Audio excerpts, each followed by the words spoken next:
精彩的戏剧武打表演，替2025艺术禁区宣传做暖身。对9月7日到11月29，为期3个月时间，将由13组国内知名表演团体再来14场户外大型演出。这次柏油座在艺术禁区呢，为台南的大朋友小朋友带来了《默默爸爸说故事》。钟南山进士钟馗，然后我们把传统的钟馗嫁妹的故事，把它做一个延伸，然后把这个情节呢改得更适合小朋友看。王者之争艺术禁区选这出戏，就是家庭伦理教化剧，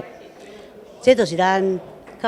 儿时世啦咱传统戏曲一种的水，一种的美丽。活动开办到达第15天，上会当体现文化并宽精神，和艺术行日常。14天内累积393场演出，吸引超过28万人次参与。这回马甲表演艺术早日台南偏乡以及地东风灾的灾区，包括着戏剧、戏曲、马戏、音乐、舞蹈等等，节目风格多元。今年我们更透过跨区合作，并且与中央的计划相结合，希望把艺术的种子散播到偏乡以及本次风灾的受灾区里面，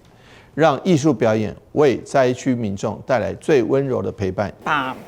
艺术的感受、温暖带入到灾区，那也希望说有更多的民众，他们有机会能够来。其中明华园戏剧总团、基卡剧团以及风尘宝宝儿童剧团的特别演出，是由文化部规划办理的表演艺术偏乡巡演计划，